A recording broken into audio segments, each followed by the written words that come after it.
लेकिन हम इस बार जनता को समझा रहे हैं कि वो अच्छे चिकने चेहरे, सुंदर चेहरे हाँ।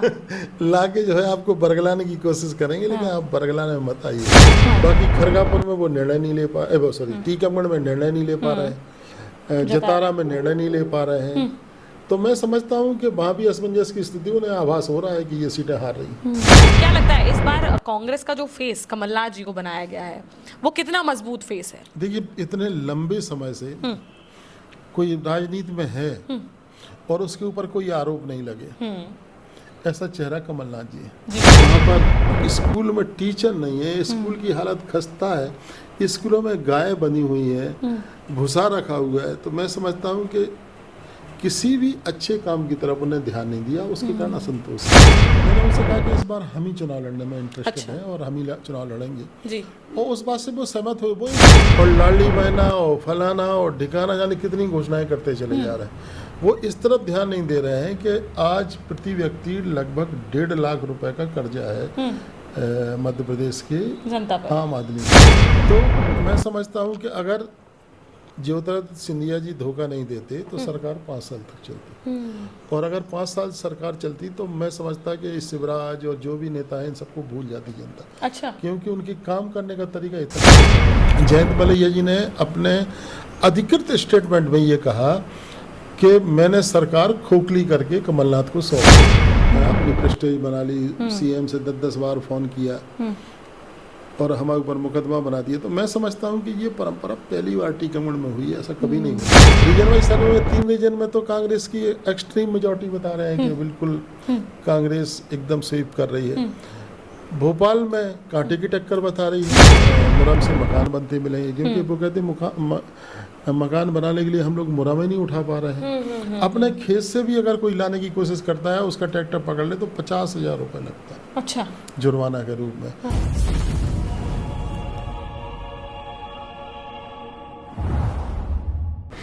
नमस्कार, मैं हूं साक्षी राय और आप देख रहे हैं खरी बात न्यूज़। बहुत बहुत स्वागत है खरी बात न्यूज़ में वापस से। और आमने सामने में हमारे साथ एक बहुत ही खास मेहमान आज मौजूद है। आपको पता है हम लगातार ग्राउंड रिपोर्ट कर रहे हैं, जनता से, जनप्रतिनिधियों से आपको रूबरू करा रहे हैं। और इस वक्त हम क्षेत्र में हैं, बुंदेलखंड क्षेत्र। ये हमारा गृह क्षेत्र भी है और हमारे काफ़ी दर्शक जो है वो बुंदेलखंड से ही हैं। तो यहाँ पर हम टीकमगढ़ ज़िले की टीकमगढ़ विधानसभा में हैं और कई बार के पूर्व विधायक और पूर्व में मंत्री रहे यादवेंद्र सिंह बुंदेला जग्गू दादा जी हमारे साथ मौजूद है। बहुत बहुत स्वागत है खरी बात न्यूज़ में। धन्यवाद साक्षी, खरी बात के लिए बहुत बहुत धन्यवाद कि आपने हमें इस लायक समझा कि हम आपके चैनल पे नहीं, आप वैसे भी एक बहुत बड़ा नाम है बुंदेलखंड में। तो टीकमगढ़ के साथ साथ और भी बुंदेलखंड की राजनीति की आज हम इनसे बात करेंगे और हमारे दर्शकों को रूबरू कराएंगे इनसे। तो दादा, आप चूंकि बहुत पुराने खिलाड़ी हैं राजनीति के, तो इस बार क्या खेल खेलने जा रहे हैं? ये विधानसभा चुनाव है, 1 महीना शेष है, अब क्या खेल देखने को मिलेगा आपका? देखिए साक्षी जी, मैं मतलब हमें इस बात का गर्व है जी कि हम मात्र 25 साल की उम्र में हम जो है वो राजनीति में आ गए थे। जी। हम पढ़ाई कर रहे थे, LLB की पढ़ाई कर रहे थे भोपाल में, हमारे फादर का निधन हो गया। थोड़ा सा पास ले लीजिए। और अर्जुन सिंह जी ने हमसे कहा कि बेटा आपको चुनाव लड़ना है जी। और हम चुनाव लड़े और अच्छे बहुमत से जीते, लगातार 4 बार MLA रहे। और हमारा सौभाग्य है कि सन 82 में फादर की डेथ के बाद हमें टिकट मिला। तब से हमारी पार्टी हमारे ऊपर भरोसा कर रही है। हम हारे जीते वो एक अलग बात है, लेकिन पार्टी हमें बराबर सहयोग करती है। तो मैं ये मानता हूँ कि इस बार भी पार्टी हमारे साथ है, हमारे साथ खड़ी है और हम लोग चुनाव के समर में ज़रूर पास होंगे, ऐसे हमारा पूरा विश्वास है। आप देख रहे हैं कि अभी हम चुनाव क्षेत्र से ही आ रहे हैं और लगातार हमारा ये प्रयास रहता है कि हम रोज़ 5-7 गांव में घूमते रहते हैं और उसी का परिणाम है कि जनता हमारे प्रति विश्वास व्यक्त कर रही है। जी। अच्छा, तो इस बार के चुनाव में अब तो 1 महीना ही बचा हुआ है। देखिए, बीजेपी ने भी अपनी काफ़ी सूचियां घोषित कर दी हैं, कांग्रेस की भी आने ही वाली होगी। कितनी उम्मीद लग रही है, क्या है इस बार आपको टिकट मिल रहा है? आपके बेटे भी चूंकि दावेदारी का हम लोग सुन रहे हैं कि वो भी दावेदारी कर रहे हैं और भी तमाम अन्य नेता भी हैं कांग्रेस के आप ही की टीम से जो गए, जो दावेदारी कर रहे हैं। तो आपको क्या लगता है इस बार क्या चल रहा है अभी? देखिए, नेतृत्व का तो ये कहना है कि जितने भी प्रकार के सर्वे हुए हैं, जैसे राहुल गांधी जी ने अपना सर्वे कराया अखिल भारतीय कांग्रेस की तरफ से, कमलनाथ जी ने अपना सर्वे कराया है, और सर्वे जितने भी हुए उसमें हम लगभग पास हुए हैं जी। और बहुत अच्छे से पास हुए। हाँ। जो शुरू के कुछ नाम है उसमें से एक मेरा नाम भी है, तो इसके लिए तो हम अपनी क्षेत्र की जनता को बहुत बहुत धन्यवाद देना चाहिए कि उनने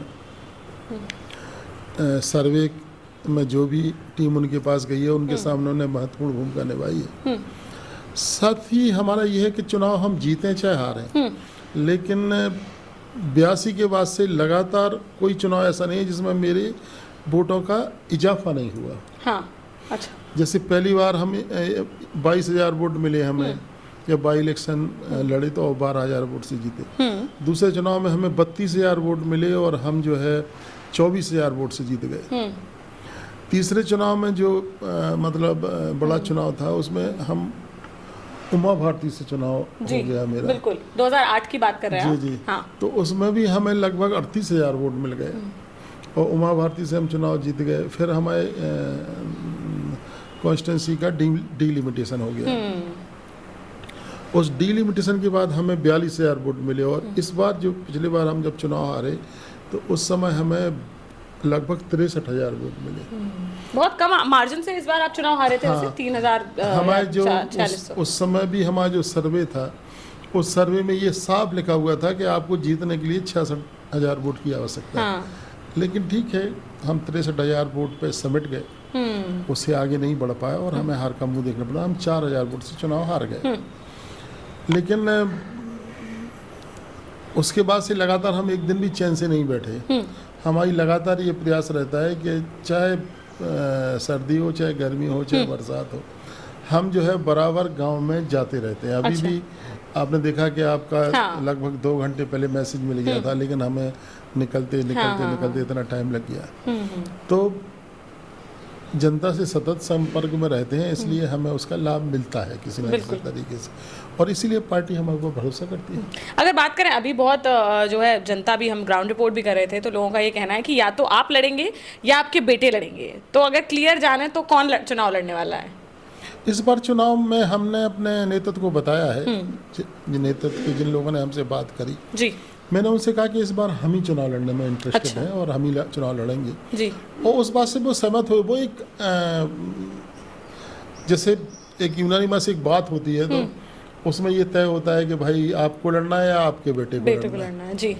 तो ये एक स्वाभाविक प्रक्रिया है, इसमें कोई सीरियस नहीं था।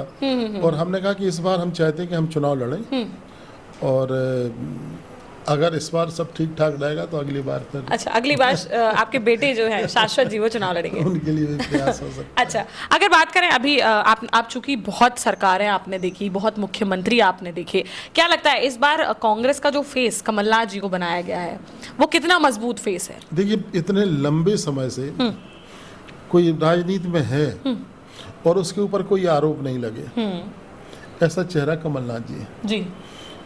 भारत सरकार के मंत्री के रूप में कितने महत्वपूर्ण विभाग उनके पास रहे हैं और उनका जो काम करने का तरीका है वो ऐसा है कि कोई भी आदमी उनके पास जाएगा तो निराश होकर नहीं लौटता था।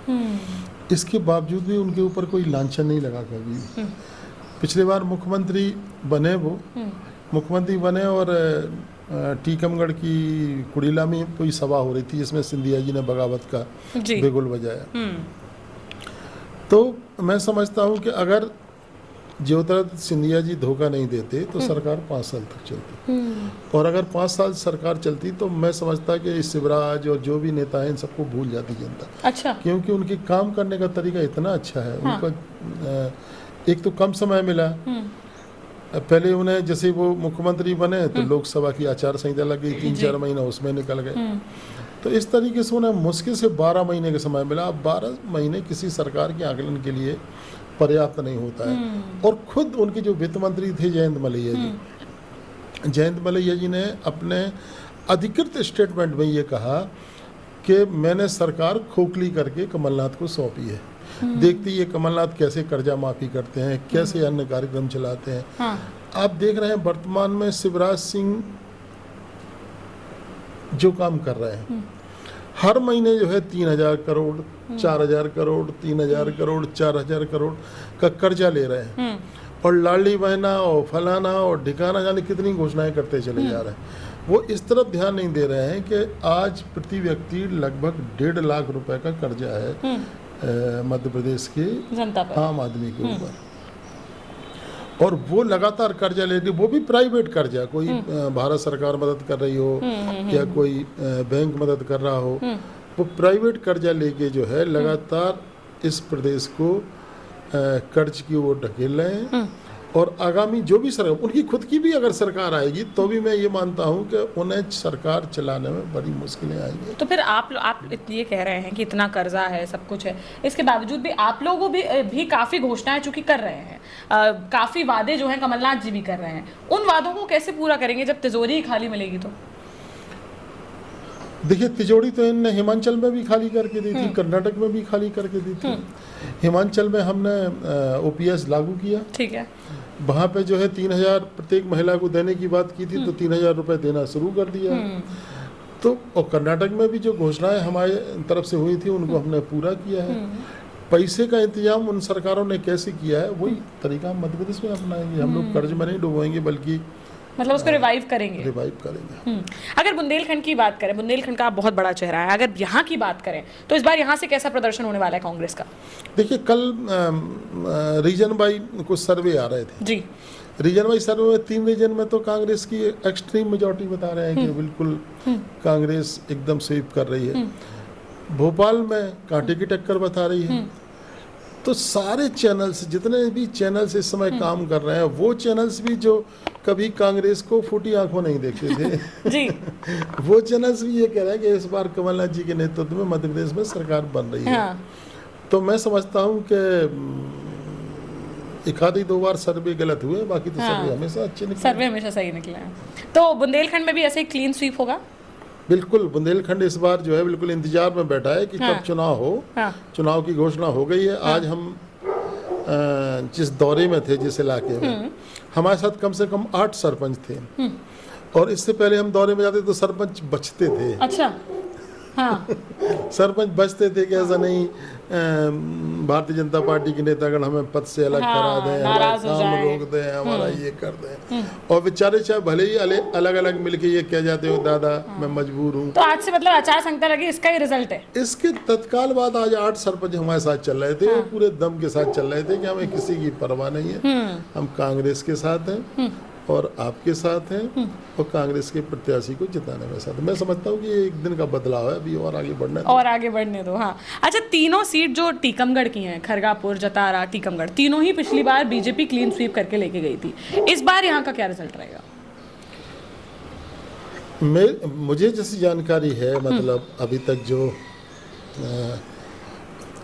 घूमा है और जो लोगों से मिले हैं, उसमें बिल्कुल ये साफ नज़र आ रहा है। जैसे भारतीय जनता पार्टी ने, वो तो चलो खरगापुर की सीट तो उन्होंने उमा भारती के दबाव में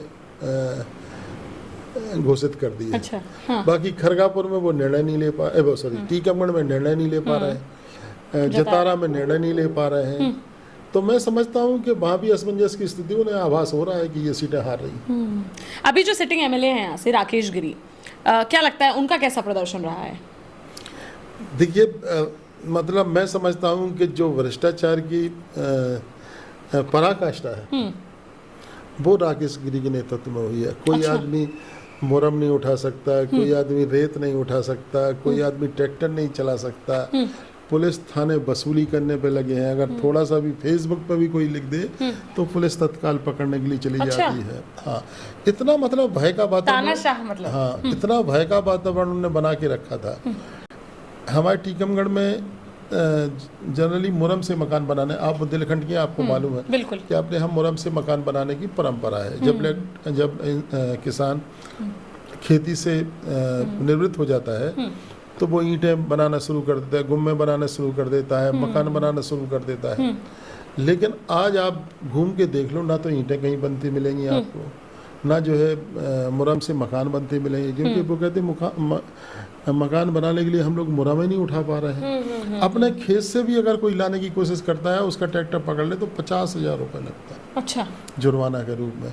मैं समझता हूँ कि अगर आप किसी भी गांव में चले जाओ तो हर गांव में त्रस्त है आदमी, अच्छा, इस बात से। तो मतलब इस बार बदलाव चाह रही है जनता? जनता बिल्कुल बदलाव के मूड में है। तो टीकमगढ़ में कहीं ना कहीं आपने जो ऑब्जर्व किया है उसमें आपको क्या लगता है कि क्या जनता ये चाह रही है कि भाजपा से ही अगर चेहरा चेंज हो जाए तो जो है भाजपा को ले आएंगे, या फिर कुछ भी हो जाए कांग्रेस को ही आना है? देखिए, भारतीय जनता पार्टी, हम जैसे अपनी जनता से ये कहते हैं कि भारतीय जनता पार्टी तो उस इंसान की तरह है जो अपनी हर महीने सिम बदल देता है। सिम कौन बदलता है? सिम वो बदलता है जो या तो जनता का पैसा खा ले या बहुत उधारी हो जाए, वो अपनी सिम बदल लेता है। मैं उनसे कहता हूँ कि मेरा ये मोबाइल नंबर है, जो नंबर हमने पहले दिन लिया था जब मोबाइल शुरू हुए थे, आज तक हमारा वही नंबर। अच्छा, परमानेंट एक ही नंबर आप चला रहे हैं? जी।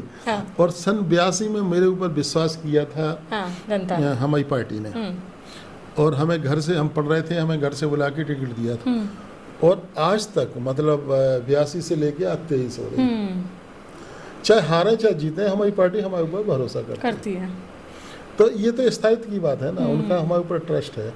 और भारतीय जनता पार्टी के नेता आप देख लो, सबसे पहले मगन लाल गोयल लड़े हमसे चुनाव, बाई इलेक्शन में वो हार गए। दूसरी बार बेबी राजा को टिकट दे दिया, फिर तीसरी बार फिर मगन लाल गोयल को टिकट दे दिया, उस चुनाव में वो जीत गए, हम हार गए। फिर चौथी बार हम चुनाव लड़ने गए तो अखंड प्रताप सिंह को दे दिया टिकट, उन्होंने अखंड प्रताप सिंह उम्मीदवार हो गए। पांचवी बार हम चुनाव लड़ने गए तो के श्रीवास्तव को दे दिया। छठवीं बार हम चुनाव लड़ने गए तो राकेश गिरी को दे दिया जी। तो चेहरा बदलते हैं और उन्हें कमोबेश चेहरा बदलने में लाभ भी हुआ है, हम ये स्वीकार कर रहे हैं आपके सामने कि उन्हें इसका लाभ हुआ है। लेकिन हम इस बार जनता को समझा रहे हैं कि वो अच्छे चिकने चेहरे, सुंदर चेहरे लाके जो है आपको बरगलाने की कोशिश करेंगे, लेकिन आप बरगलाने में मत आइएगा, क्योंकि जो स्थायी होता है वो स्थायी होता है। लेकिन ऐसा क्या, मतलब क्या रीजन आपको समझ में आया, चूंकि आप इतनी बार के विधायक रहे, यहाँ से मंत्री रहे, तो आपको क्या रीजन समझ में आया कि इसके बावजूद भी पिछले इलेक्शंस में आपको हार का सामना करना पड़ा? देखिए, आप जैसे उससे पहले के श्रीवास्तव एमएलए थे, तो एमएलए बनने के बाद उनने पूरा समय जो है वो नाच गाने में लगा दिया। अच्छा, हाँ। उनको तो बेड़िया करने लगे थे लोग बात अच्छा, हाँ। कि वो तो बेड़िया है, नचता रहता है और कुछ नहीं करता है। तो उनके खिलाफ उनकी पार्टी में संतोष हो गया कि भाई जिस गांव में जाता है ढोल दे दो, ढोल बांध लेता है और नचना शुरू कर देता है। तो जब उनके खिलाफ असंतोष हो गया तो उनकी पार्टी ने दे दिया कि भाई देखो, वो जो ढोल बजाता था वो हटा दिया हमने, ये बहुत सुंदर चेहरा है। हाँ, राकेश गिरी। अच्छा। और लक्ष्मी जी इसके साथ चलती हैं। हाँ। जी। तो थोड़े चकाचौंध में लोग आ गए। हाँ। उनने जो है वोट दे दिया, थोड़ा सा नगर पालिका अध्यक्ष के रूप में। हाँ। उनके कुछ काम थे तो वो भी जो है उन्हें बताया कि साहब देखो, हम नगर जैसा देहात कर देंगे। लेकिन आज हम जहाँ भी जाते हैं लोग वह कहते हैं कि एक भी काम नहीं हुआ है, एक भी काम हमारे गांव में नहीं हुआ है। आज जितने गांव में गए उनमें से कुछ गांव तो ऐसे हैं जिनमें हम 300-300 वोट से चुनाव हारे थे पिछले बार, आज जहाँ पे गए। और उनका आलम ये है कि वहाँ पे ट्रांसफार्मर नहीं है, वहाँ पर स्कूल में टीचर नहीं है, स्कूल की हालत खस्ता है, स्कूलों में गाय बनी हुई है, भूसा रखा हुआ है। तो मैं समझता हूँ कि किसी भी अच्छे काम की तरफ उन्हें ध्यान नहीं दिया, उसके कारण असंतोष है। अच्छा। और अब की बार उनको बदलाव होगा, उनकी हार निश्चित है। निश्चित है। चलिए ठीक है, बुंदेलखंड की जनता को दादा और जो हमारी टीकमगढ़ है इसकी जनता को क्या संदेश देना चाहते हैं आप? देखिए, हमारी जनता बहुत ही सरल और अच्छी जनता है, हमें उनने कभी निराश नहीं किया। अगर हमारे भारतीय जनता पार्टी की लहर हुई जीतने की, तब भी हमें टीकमगढ़ जनता ने निराश नहीं किया। बहुत हम ऐसे मार्जिन से नहीं हारे, मतलब हारे लेकिन ठीक है। और यहाँ की राजनीति भी बड़ी अच्छी साफ थी, मतलब इससे पहले तक चाहे मगन लाल गोयल रहे हो, चाहे जो भी एमएलए रहे हो, इतनी साफ थी। हमारे फादर तो ये करते थे कि सामने उस समय जनता पार्टी थी, सामने जनता पार्टी की सभा चल रही, सामने वो बैठ के पर्ची भेजते रहते थे कि अब ये बोल दो आप, अब ये बोल दो आप, आपने अभी हमारे ऊपर ये आरोप नहीं लगाया। और फिर मंच से दूसरी पार्टी के लोग उतर के आते थे, सब लोग बैठ के चाय पीते थे। फिर ये बात होती थी कि आपने हमारे खिलाफ वो नहीं बात करी, ये नहीं बात करी, ये बात जरूर उठानी थी क्योंकि इसमें बड़ा अन्याय हुआ है। घटनाएं तो हमेशा होती रहती हैं, कहीं मर्डर हो गया, कहीं कुछ हो गया, कहीं कुछ हो गया। तो आपस में बैठ के बात की, उस पर चर्चा क्यों नहीं करी आपने? तो एक अच्छी परंपरा यहाँ पे राजनीति की थी, लेकिन कुछ समय से परंपरा बिगाड़ी है। आपने देखा कि पिछले दिनों जब जिला पंचायत के चुनाव हो रहे थे जी, नगर पालिका हम जीत गए, जिला पंचायत भी हम 1 वोट से हार गए, लेकिन जिस तरीके से हमारे ऊपर मुकदमा बनाया गया, 307 की धारा बना दी, उमा भारती जी ने एकदम अपनी प्रेस्टेज बना ली, सीएम से 10-10 बार फोन किया और हमारे ऊपर मुकदमा बना दिया। तो मैं समझता हूँ कि ये परंपरा पहली बार टीकमगढ़ में हुई है, ऐसा कभी नहीं होता था।